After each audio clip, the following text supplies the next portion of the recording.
Bonjour Yann, bonjour à tous et merci à l'ARPAC de nous ouvrir cette tribune publique.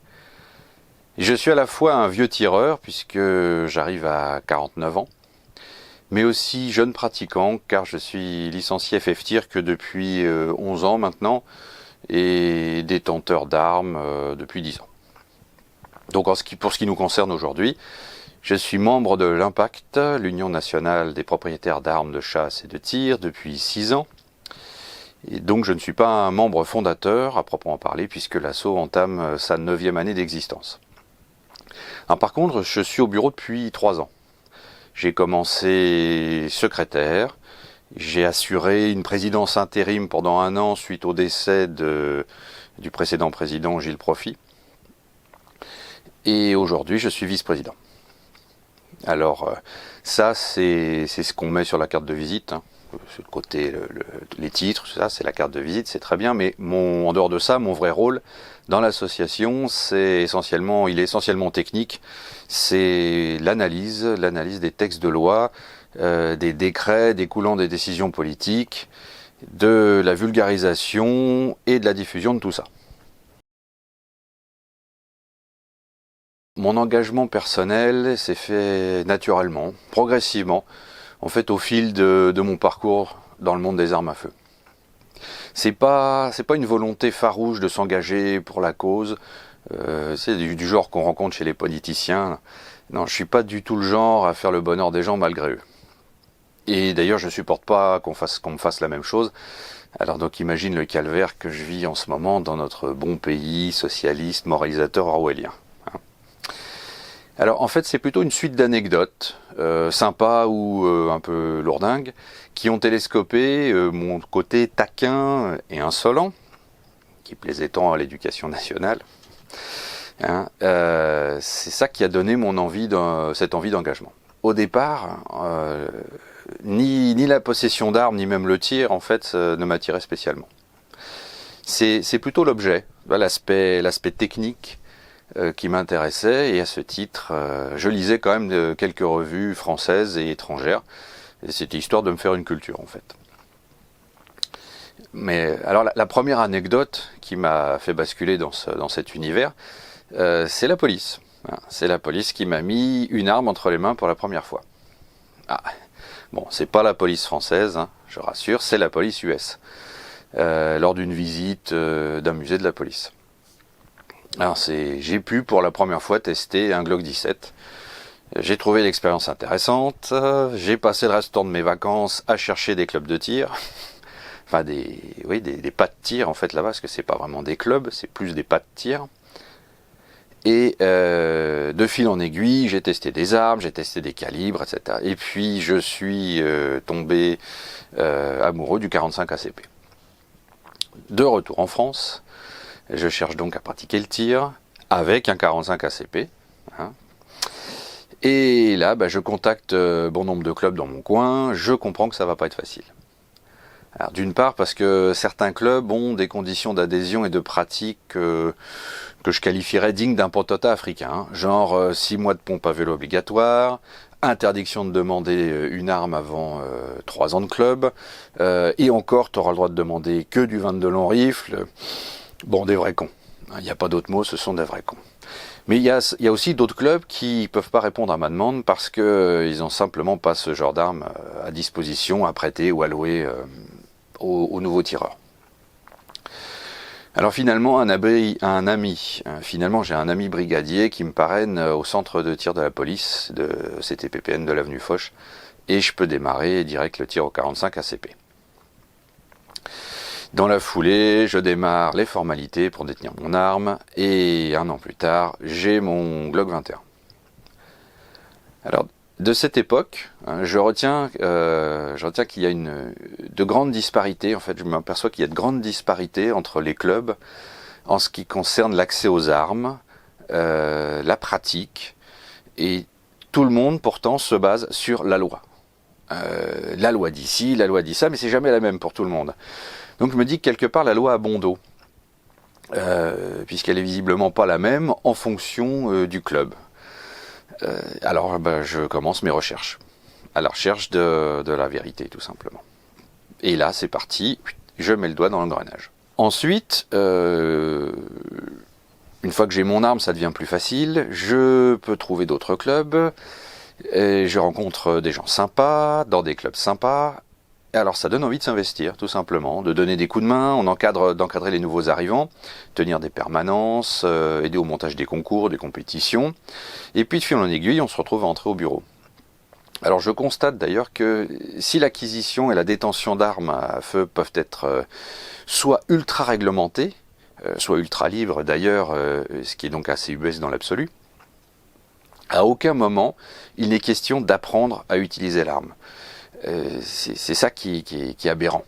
Hein. C'est pour ça que j'ai toujours tout de suite cherché à donner des conseils aux nouveaux arrivants, parce que c'est aberrant d'être à cheval sur l'acquisition, enfin d'être vraiment très très carré sur l'acquisition, sur la détention, mais complètement lâche, on va dire, sur ce qui concerne l'utilisation. De fil en aiguille, je commence aussi à m'intéresser à la loi, au pourquoi de telles incohérences. Hein. Et donc à ceux qui créent ces incohérences, avec dans l'idée de tenter de rendre les choses plus claires, de façon à ce que tout le monde y gagne. Pour ça, il fallait secouer le cocotier, dépoussiérer la momie, filer un coup de Satan dans la fourmilière, enfin appelle ça comme tu veux. J'ai commencé à réfléchir, puis à écrire sur le sujet, via les forums internet, puis dans le magazine Cible. Et en France, quand tu commences à réfléchir, c'est un peu le début des emmerdes. Bon, quelque part, ça a plu aux fondateurs de l'Impact, qui m'ont alors demandé de les rejoindre. Et me voilà. Au fil du temps, 3 axes de travail se sont dégagés sur 3 plans différents. Le plan individuel, national et international. Alors on a vu qu'au départ, l'idée était de faire évoluer la rédaction de textes pour plus de clarté, plus de compréhension. Ça, c'est notre axe national. Un travail vers le législateur. C'est un travail en souplesse, c'est un travail de longue haleine, c'est pas un travail facile, je vous le cache pas. En même temps, parallèlement à ce premier travail, ce premier axe, on avait été approché par la FACE, ou la FACE, je n'ai jamais su vraiment comment on disait, la FACE, qui est la Fédération Européenne des Chasseurs. Alors l'Impact était un peu jeune à l'époque. On se demandait s'il était, comment intéressant de se joindre à une fédé strictement orientée chasseur. Et si on était en mesure aussi de le faire. Même si, déjà, avoir un pied dans l'Union Européenne, l'idée était tentante. On allait, l'idée de devenir un lobby. En fait, sauf que, en 2015, suite au Bataclan, l'UE fait carrément irruption dans le débat, la Commission européenne, plutôt même la Commission européenne, jette sa révision de la directive sur la table, et boum, elle arrive dans le process. Alors de facto, elle élargit évidemment le jeu au domaine supranational. Et là, on n'avait pas le choix, on n'avait plus le choix. Il fallait donc aller à Bruxelles, ouvrir un nouveau front, et ça s'est matérialisé par notre adhésion à Firearms United. C'est donc cette partie-là est notre axe, on va dire, international. Petite parenthèse d'ailleurs, quand on parle d'international, petite parenthèse pour évoquer les États-Unis et leurs associations de défense. On nous a souvent reproché de ne pas nous allier avec la NRA ou leur équivalent. Mais c'est pas faux d'avoir pris contact avec eux. Attention, il faut comprendre que pour ces associations américaines, les situations que nous vivons en France, les situations ubuesques, en France et en Union Européenne, sont du pain béni. C'est en fait l'exemple de tout ce qu'il ne faut pas faire. Genre durcir la loi, porter atteinte une fois de plus aux libertés, et pour finalement se farcir encore plus d'attentats. Nous faisons, et ça il faut le comprendre, nous faisons office d'idiots utiles. Nous sommes des contre-exemples. Donc pour eux, il est intéressant qu'on reste dans notre bouillasse. Et donc, quelque part, ils ne feront rien pour nous sortir de là. Enfin bon, parenthèse refermée. Alors, ces 2 axes, axe national, axe international, c'est quelque part, c'est une sorte de vitrine. Hein. Mais le gros du travail, le 3e axe, on va dire, c'est de défendre nos membres au cas par cas. Lorsqu'ils se retrouvent dans des imbroglios juridiques suite au changement perpétuel et mal foutu des textes de loi qui ont la fâcheuse tendance à fabriquer des hors-la-loi malgré eux, et qui donc changement de textes de loi, des décrets ou des circulaires d'application. Alors c'est beaucoup moins gratifiant évidemment sur le plan image, hein, que de dire on a fait ça au niveau national, pris en photo avec le ministre ou devant la Commission européenne, que sais-je encore. Mais c'est le gros du travail et c'est extrêmement chronophage. D'autant que ces derniers temps, hein, il faut admettre que nous avons été à la fois gâtés par l'amoncellement, l'accumulation de nouveaux textes totalement imbitables et inapplicables sans 10 couches de mode d'emploi. Et de ce fait-là, on a aussi une augmentation de nos effectifs, d'effectifs de nos membres assez importante, puisque aujourd'hui nous atteignons les 7600 membres. Et il faut croire aussi que c'est ce travail de fourmi individuel en fait, de l'assaut vers le membre, est payante puisqu'on a un taux de renouvellement de cotisation qui est vraiment très important. Alors nous avons pour chacun de ces 3 axes, individuel, national, international, un interlocuteur qu'on va qualifier de privilégié. Et dans les 3 cas, il s'agit principalement de l'administration. Alors dans le cas que j'évoquais en dernier, le cas du membre en difficulté, c'est en général au niveau départemental que ça se joue. Ça va rarement plus loin. Ça se joue au niveau préfet et service des armes. Et en général, ça reste à ce plan-là. Ça monte pas plus haut. La discussion et la façon d'arranger les bidons, on va dire, en reste à ce niveau-là. Nous aidons notre membre à dialoguer avec ses interlocuteurs, préfecture ou gendarmerie ou commissariat. Enfin voilà, nous l'aidons via des idées de courrier, de manière à ce qu'il puisse s'en sortir. On apporte un soutien. Attention, c'est pas de l'assistanat. On fait pas les choses à la place.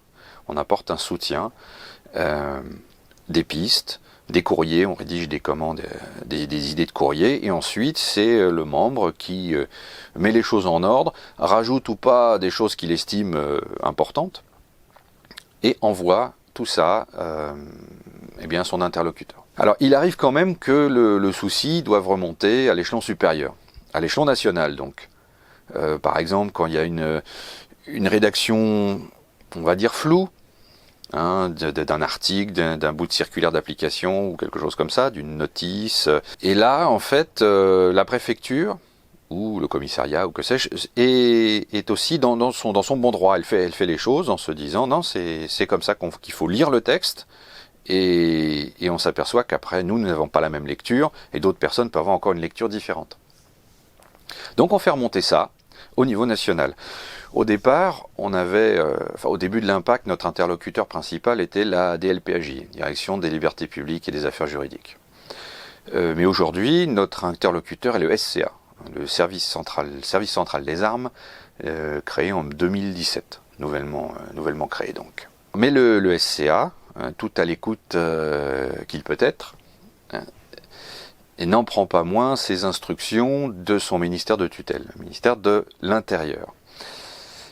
Et le ministère de l'Intérieur prend ses ordres des directives issues de notre 3e interlocuteur, l'administration avec un grand A. C'est ce que j'appelle le monde du A, pour paraphraser Van Vogt, pour ceux qui connaissent l'écrivain de science-fiction, ou, plus proche de nous, le monde des alphas, cher à Huxley, hein, sans qui rien ne se décide sur le moindre centimètre carré de territoire européen. Ces fameux alphas, c'est la Commission européenne. En tant que membre du bureau et a fortiori une fois président, je me suis retrouvé dans les réunions, notamment à Bruxelles. Bon, c'est clairement pas la partie de mon job que j'apprécie le plus.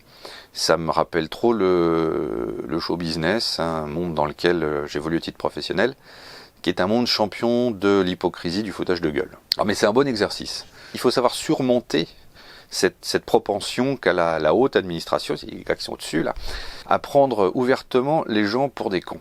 Alors ça peut mettre à rude épreuve son self-control, et en tant que tireur, ça permet de constater qu'on peut arriver à un niveau de self-control remarquable, hein, ce qui est c'est quelque part un excellent prérequis pour la détention d'armes. Dans le genre foutage de gueule, un petit exemple.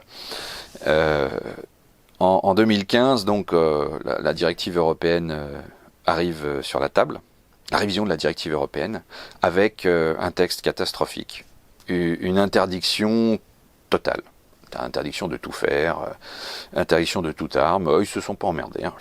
On enlève tout. Tout de suite, l'Impact cherche à contacter la Commission européenne, quelqu'un à la Commission européenne pour évidemment faire comprendre qu'il y a quelque chose qui ne va pas. Et on est reçu.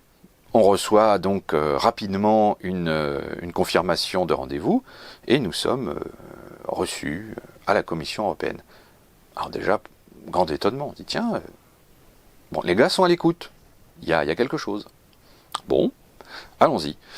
Et là, on est très bien reçus, 3 heures d'explication, nous avions nos textes, nous avions le texte de la Commission européenne, on faisait les parallèles, dire ça, voilà ce qui se passe, vous êtes axé lutte contre le terrorisme et finalement vous allez taper essentiellement sur les détenteurs légaux.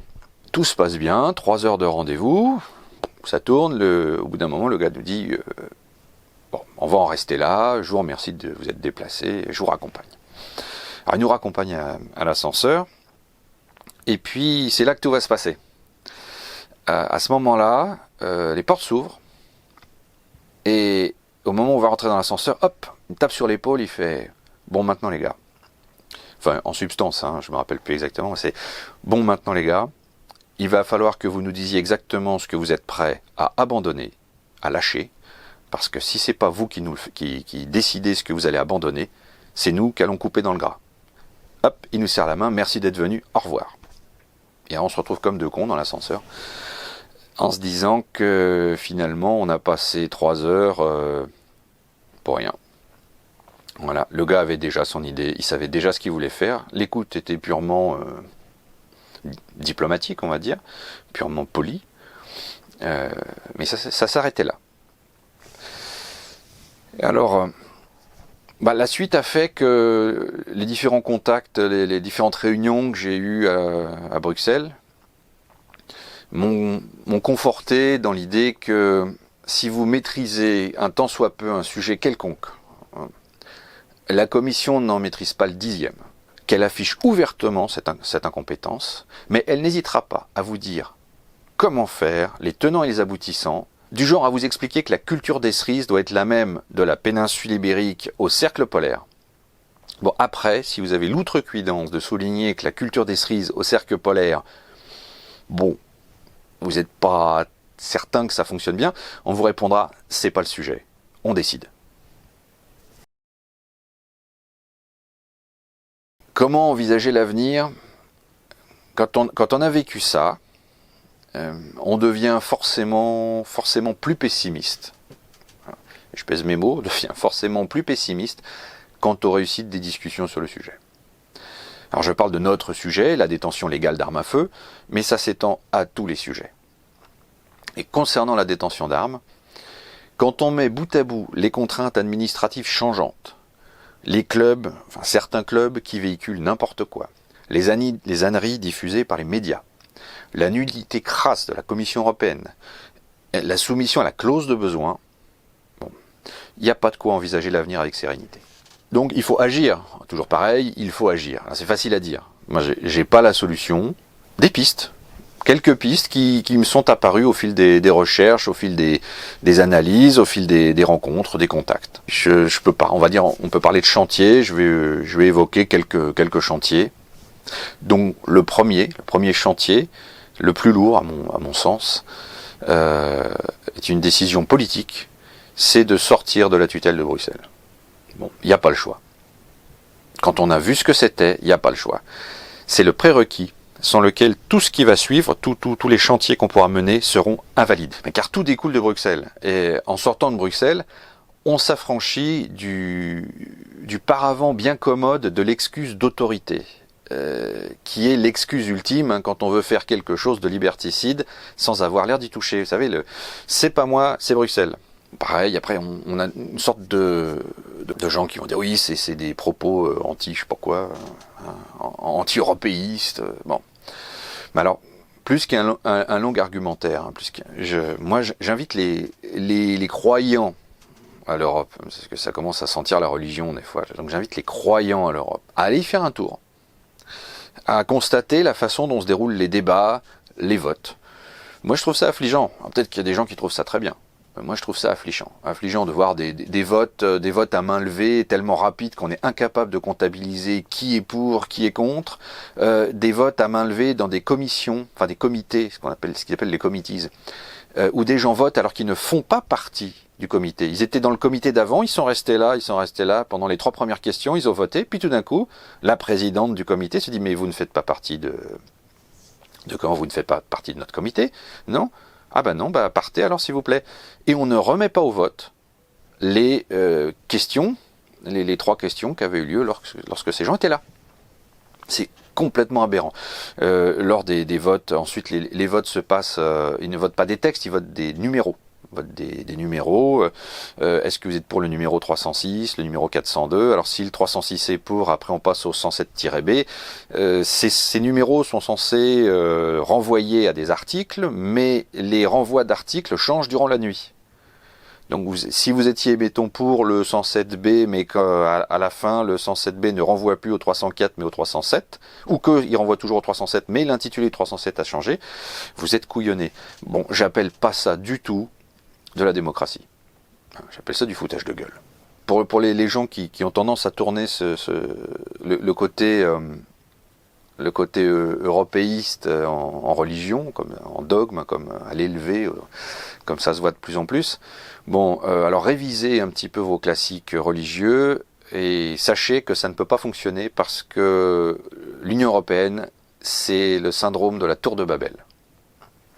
Je l'ai constaté. Pensez que les gens en place ne savent déjà ils ne savent pas de quoi ils parlent quand ils s'expriment dans leur langue, ça on l'a vu. Alors imaginez les dégâts quand ils s'expriment dans une langue dont ils ne maîtrisent même pas les subtilités techniques. Ce qu'il faut savoir, c'est que on pense dans notre langue natale.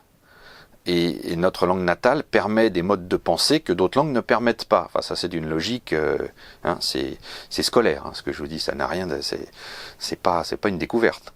Donc il y a des tournures, des procédures, des idées qui ne sont pas, qu'on ne peut pas transcrire d'une langue à l'autre, d'une manière extrêmement identique ou claire, parce que les concepts ne s'abordent pas de la même façon. Et donc, vu que l'Union européenne est extrêmement axée technique, c'est de la technocratie poussée à l'extrême, au point d'essayer de régir absolument tout ce que vous faites, tout ce que vous bricolez, la taille des cerises à droite à gauche.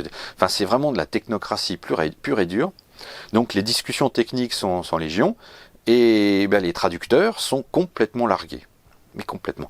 Amusez-vous un jour, vous branchez sur le site de l'Union européenne, vous écoutez les débats, vous maîtrisez, mettons, 2 langues, vous passez de l'une à l'autre, vous verrez, ils disent pas la même chose. Si on arrive à mener ce premier chantier à son terme, sortir de la tutelle de Bruxelles, ça ne veut pas dire que tout deviendra rose, attention. Ça veut simplement dire que le paravent de l'excuse dégage et la menace devient claire. On peut enfin identifier qui fait quoi. Alors ensuite, les chantiers qui me viennent à l'idée n'ont pas d'ordre logique. C'est une énumération, je vous les donne comme ça. Le deuxième chantier, c'est se réapproprier la communication sur les armes. Ne plus laisser dire, contrer les âneries déblatérées en permanence par les médias. Quand je pense que y a des crétins médiatiques qui sont encore à relier les États-Unis au Far West. Le côté cow-boy, il faut arrêter avec ça. La culture Far West, elle est mythique. C'est un mythe, au même titre que la mythologie grecque.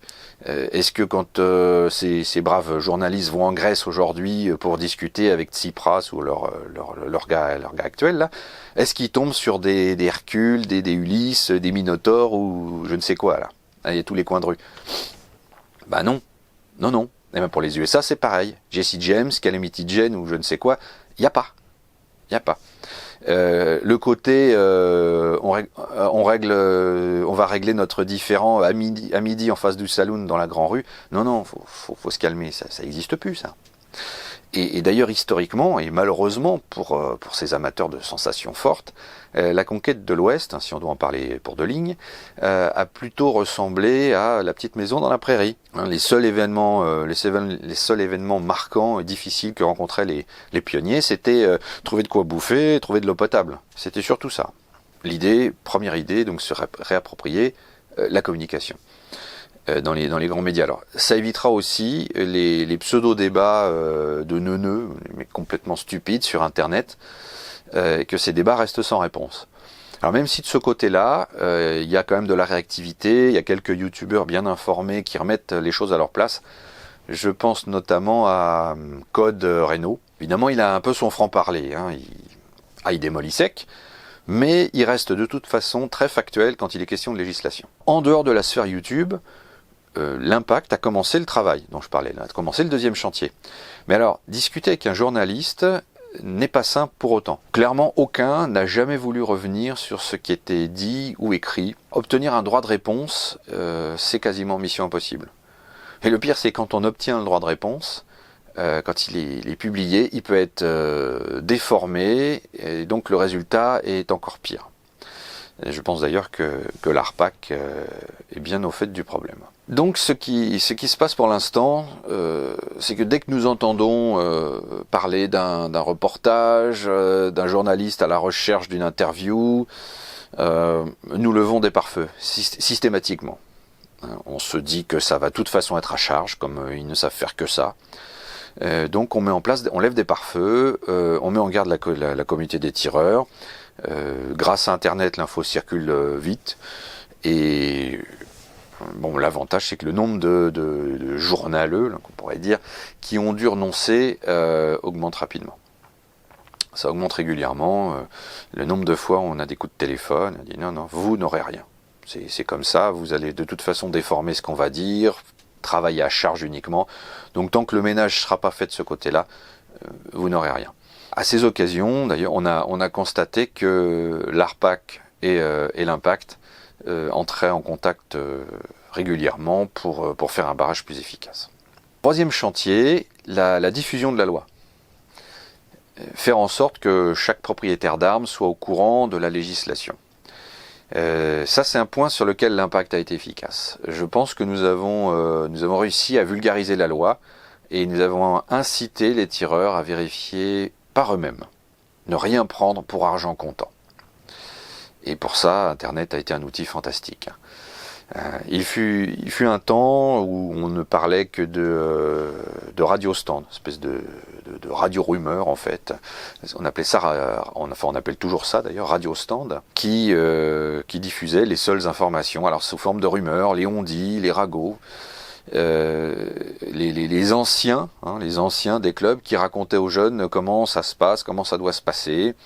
Or, les anciens étaient, et pour certains sont largement encore, à la masse.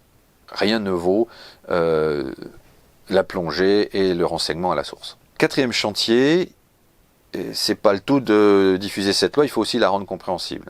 Ce serait bien qu'on puisse reprendre la main sur la loi, déjà pas pour la faire déjà, mais juste pour clarifier les choses, en gardant en tête la maxime de Boileau, ce que l'on conçoit bien s'énonce clairement, surtout pour éviter les hors-la-loi malgré eux. Et ça, c'est la norme à partir du moment où on ne comprend rien à un texte. Les gens vont se retrouver hors-la-loi malgré eux, sans le savoir. Cinquième chantier, sortir de la clause de besoin sportif, voire même sortir de la clause de besoin tout court. Il faut se rendre compte à quel point cette clause est dangereuse. Les tireurs sont forcément assimilés à la Fédération française de tir sportif. Et c'est elle qui délivre les avis favorables nécessaires à démarrer les procédures, les démarches pour la détention d'armes qui nécessitent une autorisation. Alors il suffit que le vent tourne, soit sur le plan sportif. Mettons qu'il n'y ait plus besoin de tir d'armes à feu, mais que maintenant on fasse plus que du tir laser. Soit sur le plan politique, du genre des intégristes de la pompe à vélo ou du 22 long riff dont je faisais état tout au début dans la recherche de club, pour que ce soit un gars comme ça qui devienne le patron de la Fédération française de tir. Et à ce moment-là, on dit tous bye bye aux armes à feu. Alors plusieurs pistes à creuser pour essayer de mettre en place ce cinquième chantier. Comme la création d'une fédé d'une fédé séparatiste, on va dire, une fédé, bon, même si le mot est toujours pareil, politiquement chargé de sens, enfin, ou d'une nouvelle fédé, une fédé différente, une fédé qui regroupe les détenteurs d'armes qui pratiquent à titre de loisir, ceux qui tirent pour le plaisir, et donc qui tirent forcément avec des armes qui n'entrent pas dans les critères olympiques ou les critères purement sportifs. Ça permettra déjà de dissocier la pratique sportive de la pratique tout court. Personnellement, je pense que le vrai progrès sera quand on sortira totalement de la clause de besoin. Ce qui permettra d'acquérir et de détenir librement toute arme, comme n'importe quel autre objet en fait. Seul l'usage restera réglementé. Il est réglementé, il restera réglementé.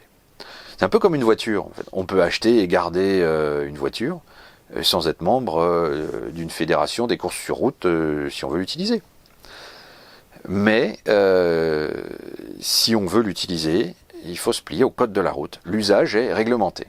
Et c'est comme ça que ça marche pour tout. Donc que ça s'applique aux armes, ce serait aussi une bonne chose. À ce moment-là, on me ressort toujours le coup, les rues vont se transformer en Far West. C'est toujours pareil, les cow-boys, je suis pas content, je te défouraille dans la tronche, je te balance 6 bastos dans le buffet. Bon, encore une fois, c'est stupide, parce que si on veut prendre les choses à l'envers, il est aujourd'hui possible d'acquérir, de détenir et d'utiliser les armes ou les répliques d'armes de cette période, de la période Far West, sans que tout le monde s'entretue. Il est possible de les détenir, il n'y a pas de réglementation, il suffit juste d'avoir 18 ans. Et c'est pas pour ça que tout le monde s'entretue. Alors pourtant, ce que ça tire, les pélos de 44 hein, qui sortent d'un revolver ou d'une réplique de revolver d'un Colt 1858, ça fait autant de dégâts qu'une balle qui sort d'un Glock 17. Hein. Ça c'est un faux débat. À partir du moment où on arrive à se focaliser sur l'usage, eh bien, alors là, ça va. Maintenant, les antis vont s'en donner à cœur joie, puisque si on arrive à se focaliser sur l'usage et uniquement l'usage, ça permet d'ouvrir le débat sur les usages possibles, comme la défense personnelle. Pourquoi pas au départ au titre de la défense du domicile, ce qu'on pourrait appeler la Castle Doctrine, et ensuite via le port d'armes citoyen que demande l'ARPAC. Alors une chose est certaine, hein, tout ça doit se faire progressivement. Parce que tout lâcher d'un coup, ça serait contre-productif. Nous sommes tellement sous pression, pression étatique pour tout et n'importe quoi, bon, surtout n'importe quoi d'ailleurs, mais ouvrir les vannes en grand, ça serait comme ouvrir une cocotte minute. Là, ça pète. Alors je suis évidemment pour le port d'armes citoyen. Quand on suit tout ce que j'ai dit, ça tombe sous le sens.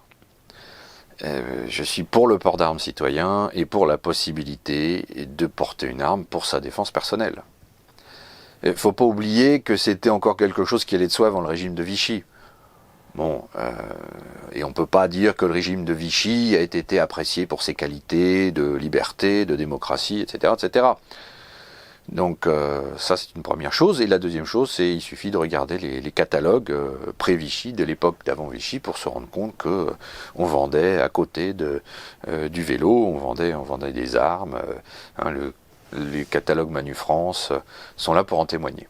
Mais au-delà de la question légitime de la défense personnelle, arriver au port d'armes serait pour moi le signe d'un changement radical des mentalités. Si on en arrive à l'autorisation du port d'armes citoyen, ça signifie que la société a fait un énorme pas en avant vers la liberté individuelle au détriment de la collectivisation de l'existence. Et cette idée, en plus de celle de ne plus confier à l'État seul et unique, omnipotent, la prérogative de la violence légitime, m'intéresse au plus haut point. Car l'idée derrière le port d'armes est de remettre l'individu au centre de la société. Alors non par le côté cow-boy, je fais justice moi-même, comme toujours blablabla, que ne manqueront pas de dénoncer nos amis socialistes orwelliens frustrés dont je parlais un petit peu avant, mais ça remet l'individu au centre de la société par le côté responsable qui découle d'un tel pouvoir. Évidemment, on n'en prend absolument pas le chemin puisque nous assistons plus à un process de plus en plus évident, on va dire, de privatisation de pouvoir au profit d'un confort intellectuel illusoire. Rien que l'idée du mandat électif est pour moi une aberration, hein, parce que ça revient à laisser quelqu'un te dire oh, t'occupes, je gère pour toi, tiens, tu signes ici, et confiance, hein, comme dirait le livre de la jungle, et confiance, et par contre, envoie l'oseille parce que j'ai des faux frais. Ou alors dernièrement, encore plus gros, là le truc qui m'a fait bondir, c'était quand notre Jupiter, là, qui est à la tête de l'État, a permis au peuple de jouer les chambelans d'occasion, hein, en leur demandant de choisir c'est moi ou le chaos. C'est fort, ça. On pourrait paraphraser Churchill à ce moment-là en disant vous avez choisi c'est moi, vous avez obtenu le chaos. Enfin bref, plus on avance, plus l'individualité se perd au profit de la masse. C'est d'autant plus inquiétant que la masse devient énorme. La population croît de manière exponentielle et il est de plus en plus question de diluer les nations dans une nation unique, on va dire. C'est-à-dire, mettons, l'organisation des Nations Unies deviendrait l'organisation de la nation unique. Et d'ailleurs, vous pouvez essayer en anglais, ça marche aussi. Hein. Alors vous allez me dire quel rapport ? Quand on constate que le symbole de l'ONU, c'est cette arme individuelle rendue inopérante, vous savez, avec le canon qui est noué, il est facile, pour moi, il est facile d'y voir une relation de cause à effet. Hein, la boucle est bouclée. Attention, parce que je ne dis pas que le port d'armes est nécessaire pour affirmer son individualité. Hein. Pareil, je vois les autres revenir en courant, là. Genre, vous avez quelque chose à compenser, gna gna gna, enfin bref. Non. Je dis que si on arrive au port d'armes citoyen, nous aurons atteint une étape importante dans la reconnaissance de l'individu dans notre société. Par cette dualité obligatoire, pouvoir, responsabilité, qui sont les deux faces d'une même pièce qu'on appelle la liberté. Normalement, ces deux concepts, pouvoir, responsabilité, ils sont naturellement indissociables. Or, il y a dans ce pays, et puis dans d'autres d'ailleurs, une séparation de plus en plus importante entre pouvoir et responsabilité. On trouve aujourd'hui des gens qui ont le pouvoir sans en assurer la responsabilité. Mettons, l'immunité parlementaire en est le meilleur exemple. De l'autre côté, on trouve des gens rendus responsables par les lois, responsables pénalement, responsables financièrement par les lois, et qui n'ont pourtant aucun pouvoir, sauf celui de le déléguer. Donc on a là deux visions du monde qui s'affrontent. Soit un ensemble d'individus formant une société de citoyens, c'est la société d'individus libres dont je parle, soit une société formant des citoyens en broyant l'individu dans l'ensemble. Ça, c'est la vision socialiste des choses. Cette deuxième vision, mon copain Huxley, dont je parlais un petit peu avant, en a d'ailleurs fait un roman que nos élites actuelles, malheureusement, veulent transformer en mode d'emploi. Alors je pense que le port d'armes serait un bon gros grain de sable dans cette machine infernale.